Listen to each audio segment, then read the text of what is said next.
Hello and welcome. Former New York Times organised crime reporter Nicholas Gage harboured enough hate for the man who murdered his mother that he set out to kill the man 35 years later. Nick famously told his story in a book which became the film Eleni, starring John Malkovich, Kate Nelligan and Linda Hunt.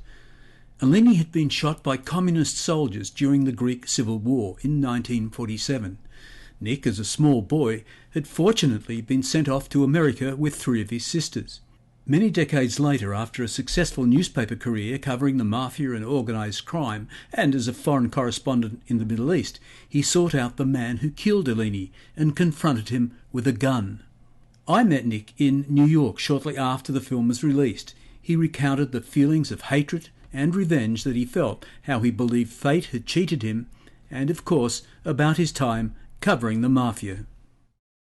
I thought that the book would sell 5,000 copies to Greek Americans, from northwestern Greece, essentially. I really did it for my children, my nephews, so that they would know who my mother was and what she did for all of us.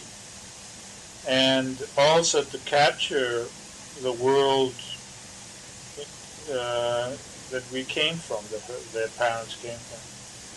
And so I wrote it, and I went back to the Times to do an assignment. I was in London, and my wife called me and said that it had been chosen as a main selection of the Book of the Month Club. And that was the first time that I had an inkling of that it, might be a big book. I knew that I'd put everything I had into it, and that it was a strong book, but I didn't think that it would have that kind of popular appeal. And so later, when I had lunch with the people at the Book of the Month Club, I asked them, why would you pick a book that's about a peasant woman who was killed 35 years ago in a corner of the world practically no one has ever heard about, and a war that's long forgotten. And so the president of the Mafia, Al Sullivan, said to me, well, it's all that is true, said it's a different time, a different world, everything is different, he said, except that emotions are the same, and the story touches people's emotions. And he was right, and it went on, it's now in 14 languages and film and various things. How important was it to you that it did become a film, and therefore the message could be carried to? Well, I knew enough about film to know that it's a quirky thing. One day they like X subject, the next day like so. I never had any, expectations. But the interesting thing is when an excerpt appeared in the New York Times Magazine of my book, they had more than 70 movie offers. There was tremendous interest in it.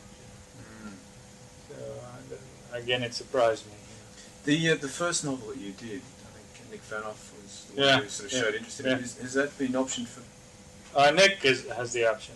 Right. Is anything happening with No, not that I know of. Right. There are several areas that I sort of want to talk to you about. Sure. Sticking close to the film at the moment. Yeah, right. Do you remember your first reaction when you saw the completed film for the very first time, and therefore there was a story as opposed to perhaps being on the location when they were doing it in bits and pieces? Well, I saw it in England actually, and it's amazing the effect that film has, where you see how they make it, and how they keep repeating the shots and so forth. Yet when it's put together, it has a texture and a life all its own, And even though you've lived it, you are you're brought into it. And it was the first time I saw it. It was very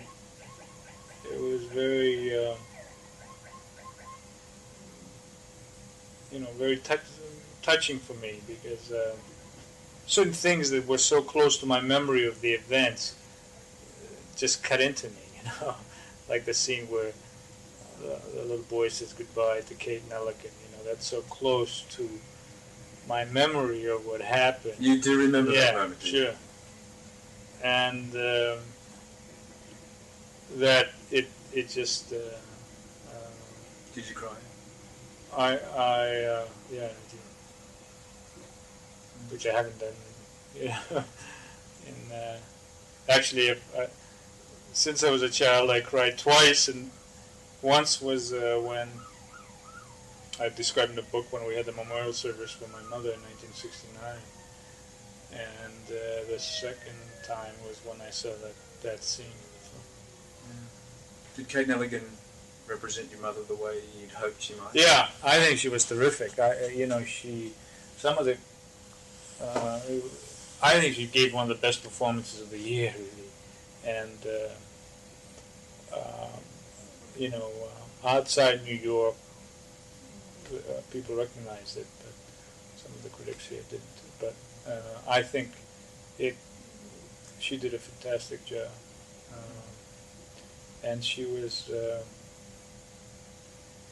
worked very hard. I've never seen anyone work so hard in a role. She came to the village, and she worked very hard. Were there other moments in the film that first time that were really affecting for you? Well, it's funny, but the moments that were the few moments in the beginning when, going to the Easter service, and that I remember were happy moments in our lives, because there were so few, and seeing them seeing them portrayed, made it, sort of hurt a lot more, than when the film became unrelenting in its force. Those early moments were always in my mind, and what you ask when you're confronted always by evil, why? Why does it have to be this rather than that, By evil, you said? Yeah, by evil, right. Yeah. And you're always saying, why can't people be, why do they have to be that terrible to each other? Why can't they be like the way they were in the opening scenes? Why? And how can the same people be so different? And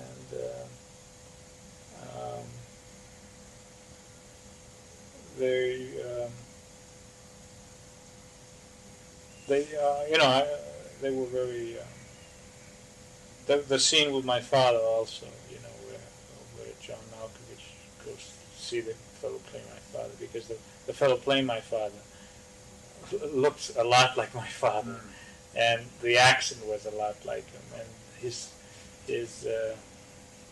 my father was a very gentle man, and that came across very well, and I had lost my father in 1983, so that was also very painful to watch. And of course, I couldn't watch, and I still have not seen the torture scene in the execution scene. What happened? You were sitting in the film. What did you do? I just wouldn't look. And that's the only scenes. Those are the only two scenes that I didn't see being shot. You just couldn't confront it. No. Did that surprise you, or did you know that was going to be the case? Well, I knew that would be the case, because I can't see cruelty. In other films, even when they're fictional, I just turn away. My daughter's the same way. My daughter Eleni, she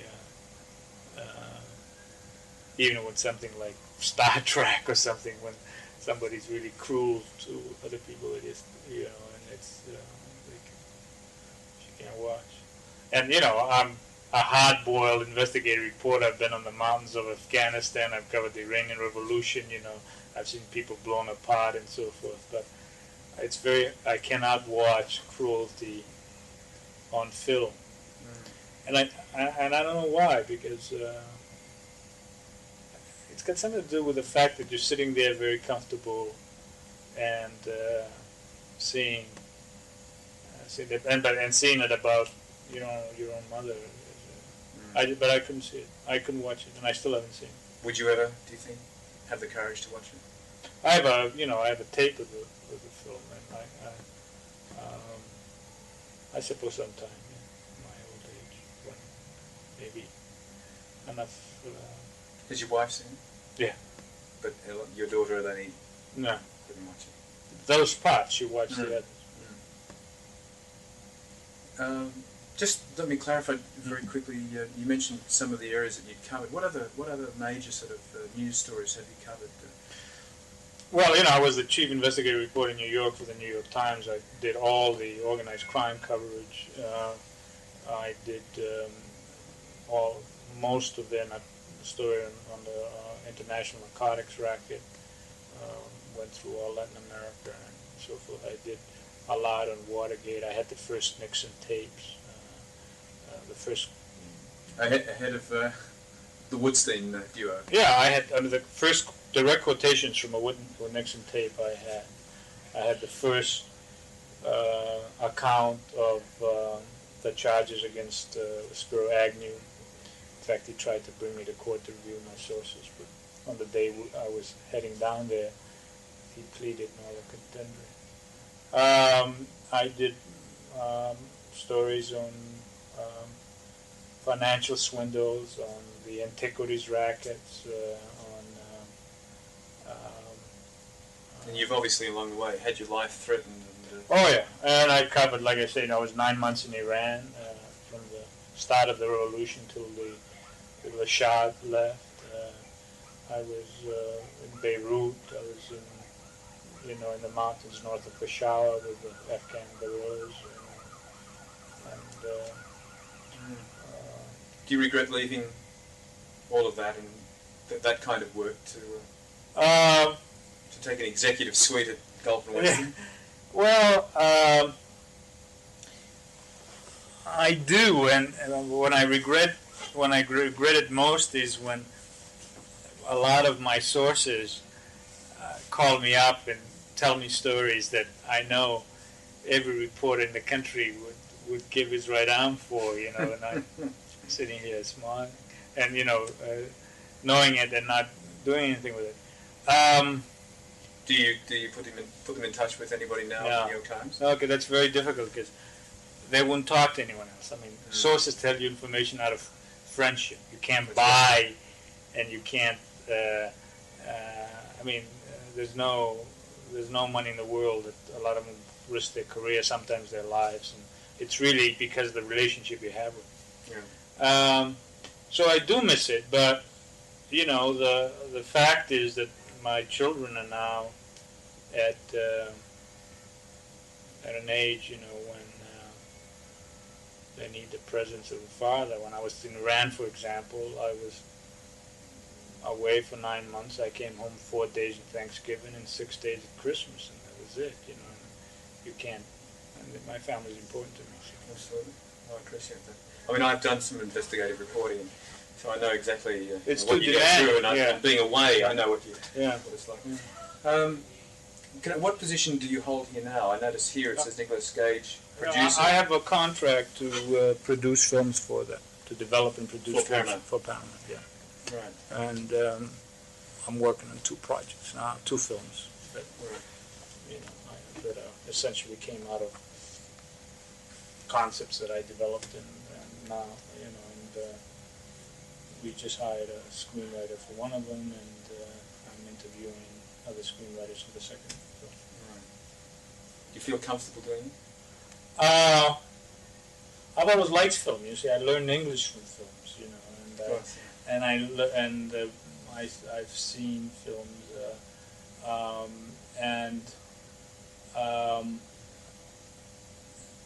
there's no other medium that is as powerful as film. So I want to do it. I don't know if I want to spend the rest of my life doing it, but I think this is the ideal time. I have this experience that I have both as a reporter and as a writer, and I think there's, I want to use it in film to see. And in journalism, a lot of people in film have come out of journalism. Both writers, directors, producers. So. Well, we're all supposed to be storytellers, and that's what it's all about. Yeah. Essentially, and film is like poetry, in a way, or more architecture, really. You have to condense and use every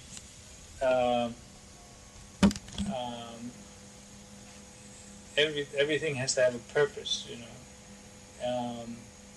well, narrative writing is like painting, I mean, you can put a tree there or not put a tree there, or it's a looser form.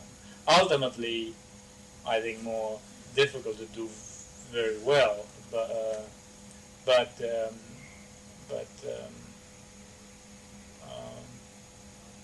film is appealing to me now, and I want to do it for a while. Can I take you back to right back actually to your youth? What are the strongest images and memories that you have of those few years before you left and came back here? What ones really singularly stand out for you? Well, the earliest memory I have is running, fleeing my village when the Germans came up to burn it, and being. Not only do I have vivid memory of it, but I have. If I close my eyes, I can feel the sensation of running along, and my mother coming by, grabbing me by the arm and lifting me up. The sensation of being lifted up as you're running along, I can still feel.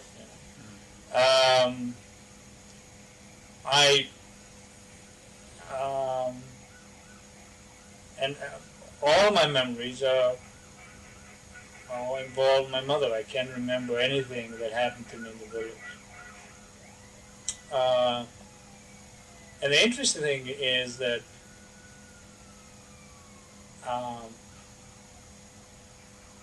my wife and a lot of my friends say you're the sanest man I know.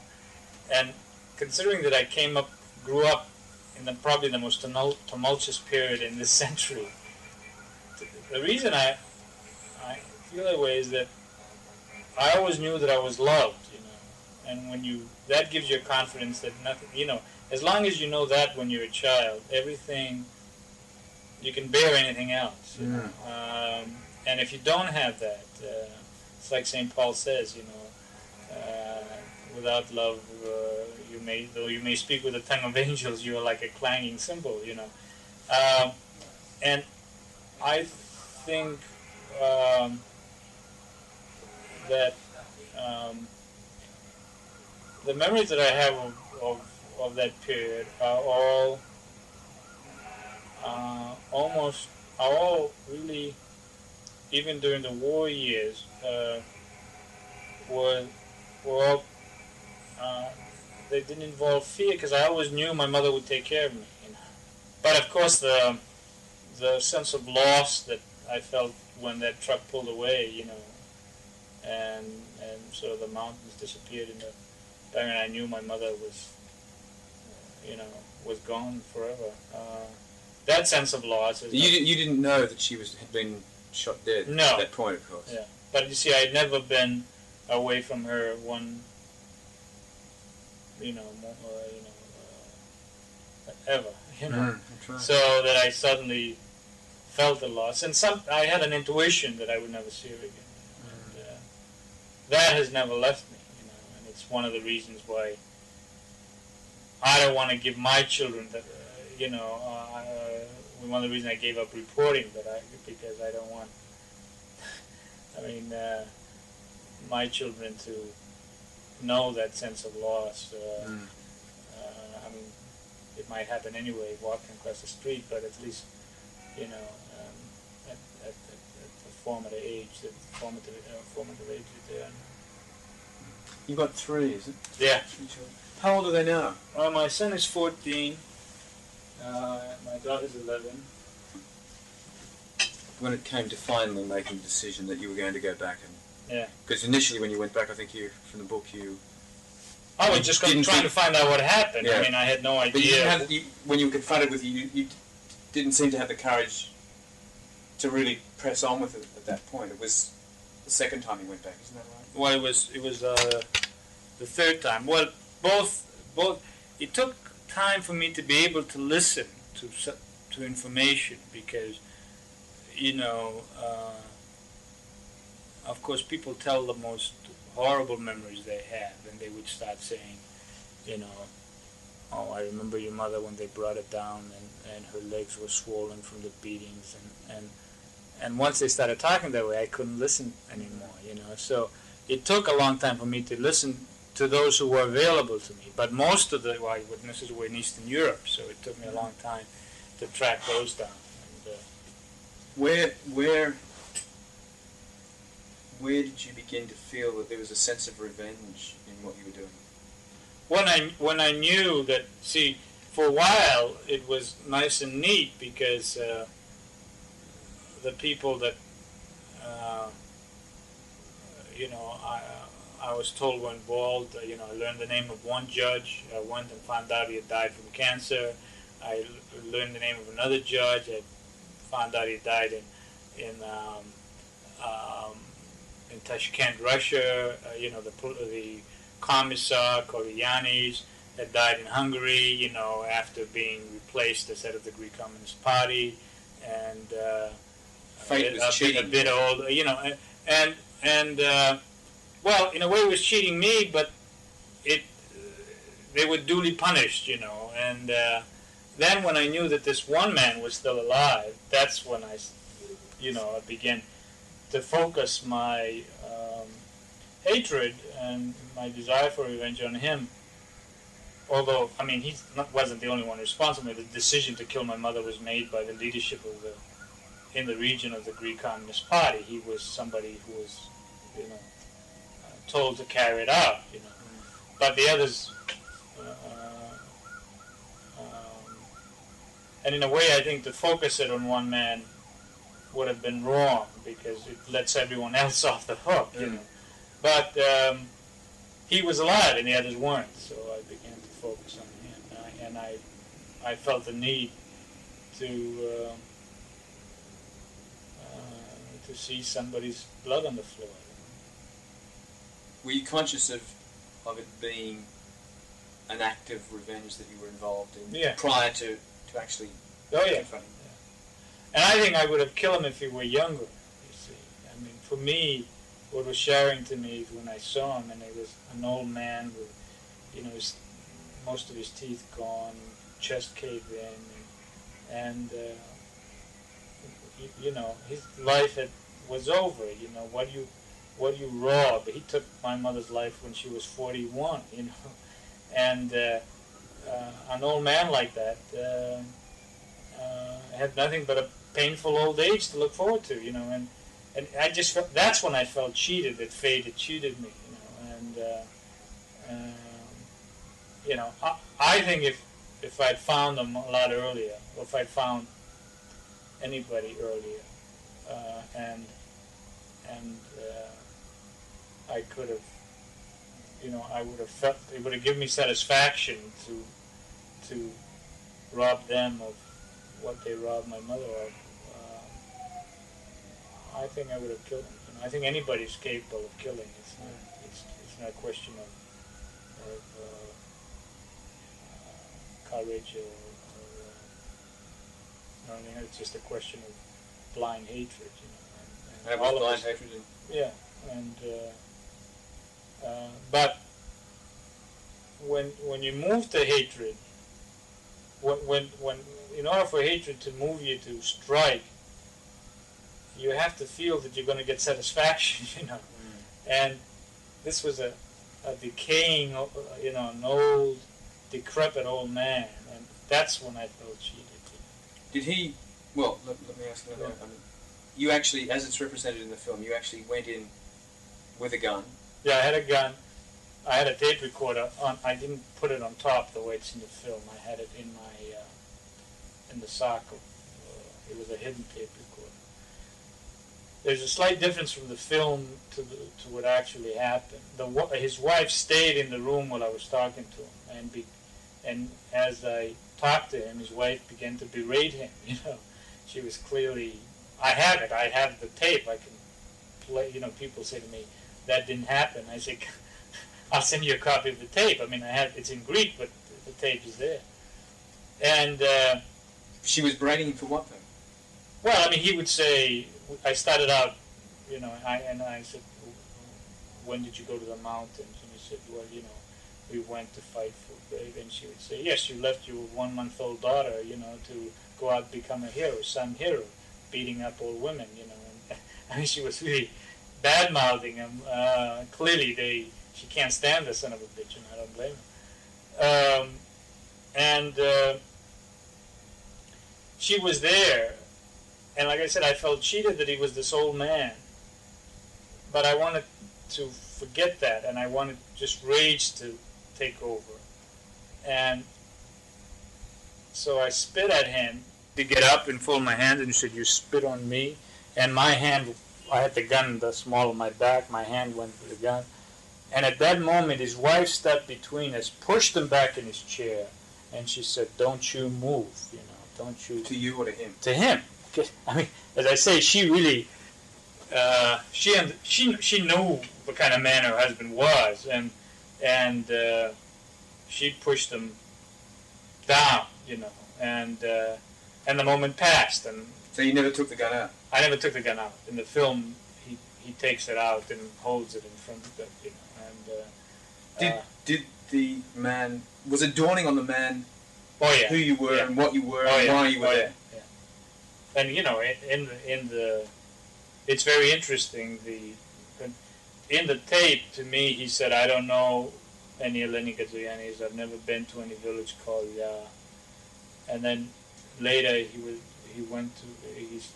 Greek newspaper interviewed him, and he said, "I know that village, and I know Eleni Gazoyanis, but and he said she was the outstanding woman of the village, and a remarkable woman, who spoke very admiring of my mother." And he said, "But I was not at her trial. I was somewhere else." Then in another interview, he said, "Yes, I was at the trial, but I wasn't the judge. The chief judge, this fellow who died, was the chief judge." His story keeps changing. And in fact, he was the chief judge. He was. There were 300 people there, you know. How did you get out of the room? I mean, when I simply, see, my choice was, do I kill him and get captured because the women would start screaming and I'd wind up in prison and I would deny my children a parent, you know, and I know what that's like for a child. Or, you know, do I kill him and kill the women and escape? But how could I kill innocent people? You know, I mean, it's one thing to kill him. There's no way I could have done that. See, those were the only two choices I had. So I said, I've got to leave and catch him alone. And then I did, much later. Oh, you did confront him again? Yeah, a second time. And I found him in a hotel, in a small room. I waited outside. They had taken a vacation house by the sea. And I waited till they all went swim. You know, they left and I went back in, and the door was open, and he was sleeping against the sun like that, you know. And he looked dead. And I said, what am I killing here? The satisfaction. I found no satisfaction at all. I felt completely wiped out and cheated, actually. You know. And you obviously had the gun with you again. I had the gun with me. I could have suffocated him, but that wasn't. What would I be ending? I mean, Sophocles says, "Call no man happy till you know the nature of his death." You know, and at that age, you save somebody from suffering. You don't. You know, you don't. I mean, he was just that decrepit. When along the path that you were travelling, did you begin to contemplate what you may be about to do, that you were going to kill a man and therefore jeopardise your own situation, your own family situation? Did the rage take you past that point and you never really considered it? Well, I didn't consider. My one thing was I didn't want to abandon my children by being sent to prison, you know. And so I had planned it, and I had planned a way out of Greece without getting caught, you know. All I needed was an hour, you know, because I would have driven, I needed 2 hours really. I would have driven to Igoumenitsa, taken the ferry boat to Corfu, and then a plane off to Europe, you know, and then here. And no country can extradite its own citizens, you know. So there wouldn't have been, you know, once I made it here, and by the time they found out who it was, you know, I mean, there was no problem. But the fact that there was family there prevented me the first time, and the second time, the fact that I saw him dead. You know, I saw him dead, and I saw. How old was he at that point? 79. Is he alive now? Yeah. When you think back about the fact that you had gone to the point of actually deciding that you were prepared to kill a human being, does it still shock you at all? Yeah, I mean, that particular human being, it does not shock me. No, I would have. No, but the fact that you had agreed in your own heart to take somebody else's life, to take another human being's life. Yeah, it did. See, I think when you kill somebody, you're changed. You know, it's like, I don't know, I've never killed anybody, but I knew that I would have changed, you know.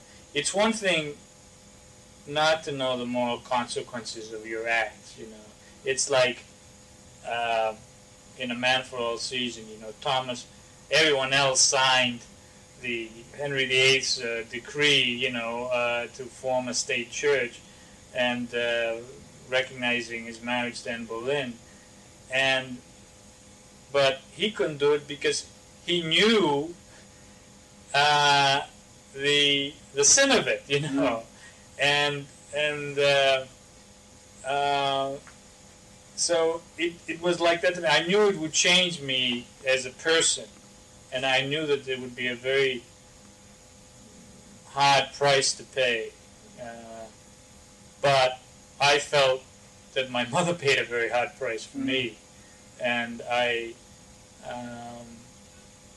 would have done it for her. What do your family think now that they know all the story?